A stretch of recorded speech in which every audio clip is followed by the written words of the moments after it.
Hi, I'm Carla Robertson, and this is your Quick Shot. Today I want to talk to you about how can we forge strength from our worst moments.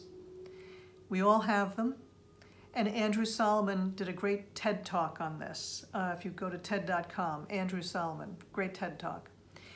The thing is, none of us are going to get through this life without having some pretty bad moments, some worse than others. And the thing is, well, if we're going to make something good out of those things, how can we forge strength and identity from these moments that are pretty impactful? Some of them happen very early in life.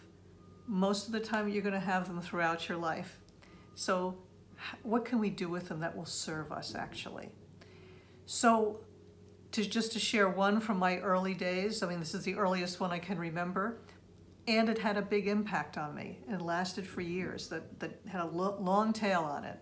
So I was 6 years old in kindergarten, and our teacher had us all, this particular day, color in a gingerbread man picture. And it had a big gingerbread man in the foreground running, path going into the distance leading to a house in the back, and it was all, just lines, and we had to color it. All of us were sitting at tables of 6 to 8, and we had big buckets of colored crayons in the center. So we start coloring, and she comes and she's walking around. She comes over to me and she looks at mine, and I was coloring my gingerbread man purple with red or yellow icing, and my sky was all different colors, and my grass had worms in it, and my house, I put things on it that weren't originally there. And she looks at mine and she screams out, "No, Carla, that's wrong!" And she slams her hand down, crumples the paper, and throws it away. And she slams a new one down. She says, "Do it right." So of course, I start crying, I'm humiliated, and I refused to recolor it. She realized I was very upset, and she moved the class on to another activity. We finished out the day, I went home. Now, of course, my mom was wondering why the face and the tears, and I told her, and so Mama Bear went down and had a chat with this teacher, and things moved on. Fast forward through grade school, I had some other humiliating experiences at the hands of teachers. However, I made it through. Fast forward, I'm in my 30s, I'm in sales, I'm in a meeting with people, all of whom I am beating in the sales production ranks, and we are learning about the secondary market, and the senior person from our company is teaching us how some secondary market transactions and about that world. And of all the people in the room that he asked to answer a question he posed, and I really didn't understand secondary at that time, he says, "Carla Robertson, what's the answer to this question?" No idea.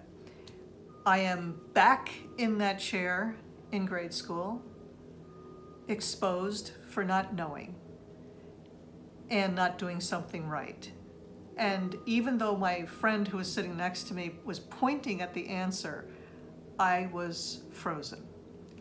So after that experience, I'm in my 30s, I said, "Carla, like, what is going on here? And let's take a look at that.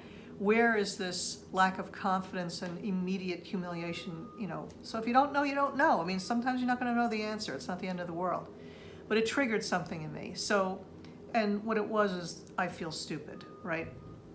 Everybody else in the room knows the answer but me.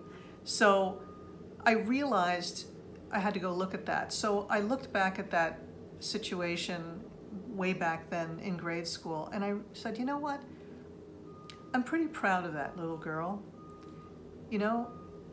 I didn't see things the way other people saw it. I refused to recolor it.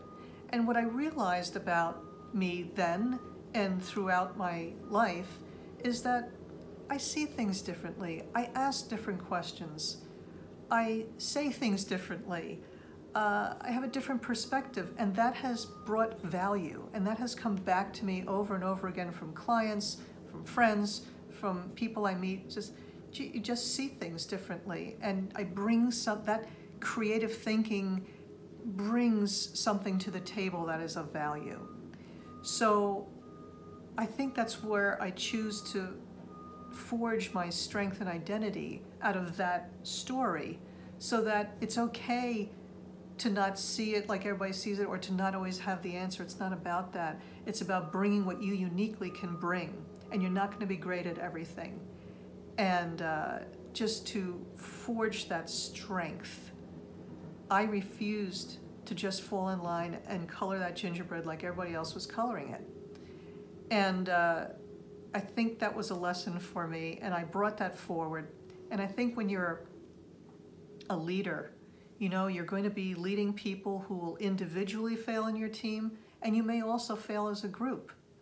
And the thing is, okay, what can we learn from this? How can we pull out the golden value, the golden nugget, so to speak, that we can build on and move forward? You know, what meaning are we going to choose? And I think that's the lesson, is to build a habit in your mind when things go wrong. What can I pull from it to take forward with me that's going to be actually valuable and helpful? So I just want to share that with you. Give it some thought. I'm Carla Robertson, and that's your Quick Shot.